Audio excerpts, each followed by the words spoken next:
2025 September మాసంలో కుంభరాశి వారి యొక్క మాస ఫలితాలు. ఈ కుంభరాశి వారికి ఈ సెప్టెంబర్ మాసంలో 2 గ్రహాలు మాత్రమే అనుకూలంగా సంచరిస్తున్నాయి. 20-30% మాత్రమే శుభఫలితాలకు అవకాశం ఉంది. మిగతా 6 గ్రహాలు ప్రతికూలంగా సంచరిస్తూ కాస్త ఇబ్బందికర పరిస్థితిని, వాతావరణాన్ని అందిస్తున్నారు అని చెప్పవచ్చు.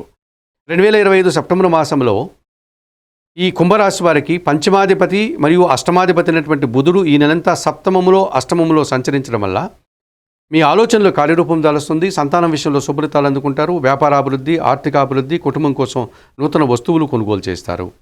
ద్వితీయ లాభాధిపతి అయినటువంటి గురువు పంచమంలో మిథున రాశిలో సంచరించడం వల్ల సంతానం అభివృద్ధి పథంలో ముందుకు వెళ్తుంది. మీరు అనుకున్న పనులంతా కూడా పూర్తి చేస్తారు.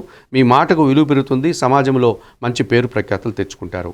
2025 సెప్టెంబర్ మాసంలో ఈ కుంభరాశి వారికి బుధుడు, గురువు మాత్రమే అనుకూలంగా సంచరిస్తూ ఎక్కువ లాభాలను అందిస్తున్నారు. అయితే ప్రతికూలంగా సప్తమాధిపతి సూర్య భగవానుడు సప్తమ, అష్టమ భావాల్లో సింహ, కన్య రాశుల్లో సంచరించడం వల్ల అధికారులతో అభిప్రాయ భేదాలు, తండ్రితో మనస్పర్ధలు, అనారోగ్య సమస్యలు కనిపిస్తుంది. తృతీయ దశమాధిపతి అయినటువంటి కుజుడు ఈ నెలంతా కూడా అష్టమ భాగ్యభావాల్లో సంచరించడం వల్ల జనసాకార లోపం, భూవాహన సమస్యలు, ఖర్చులు, వివాదాలు కనిపిస్తుంది. చతుర్థ భాగ్యాధిపతి అయినటువంటి శుక్రుడు షష్టమ, సప్తమ భావాల్లో అనగా కర్కాటక, సింహరాశుల్లో సంచరించడం వల్ల స్త్రీలతో మనస్పర్ధలు, స్త్రీల వల్ల అవమానాలు, కుటుంబ సమస్యలు కనిపిస్తుంది. ఇక జన్మరాశ్యాధిపతి, వ్యయాధిపతి అయినటువంటి శని ద్వితీయములో మీనరాశిలో సంచరించడం వల్ల మీ మాటల వల్ల అపార్థాలు, రావాల్సిన ఆదాయం వాయిదా పడే సూచన కనిపిస్తుంది. జన్మరాశిలో కుంభరాశిలో రాహువు, సప్తమములో సింహరాశిలో కేతువు ప్రబల కాలసర్పదోషం కనిపిస్తుంది. మీరు ఆశించిన పనులు ఏవి కూడా నెరవేరకుండా నిరాశని కలిగిస్తాయి.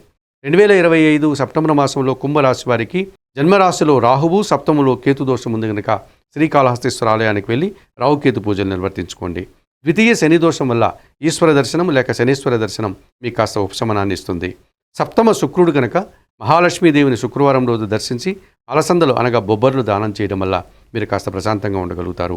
అష్టమ కుజుడు మిమ్మల్ని ఇబ్బంది పెడుతున్నాడు కనుక సుబ్రహ్మణ్య స్వామి ఆరాధన, సుబ్రహ్మణ్యాష్టక పారాయణం, ఎర్ర కందిపప్పు దానం చేయడం వల్ల ప్రశాంతంగా ఉండగలుగుతారు. అలాగే సప్తమ రవిదోషం ఉంది కనుక సూర్యభగవాన్ని దర్శనం, సూర్యాష్టకం చదువుకోవడం వల్ల కుంభరాశి వారు మరింతగా మంచి ఫలితాలను అందుకోగలుగుతారు.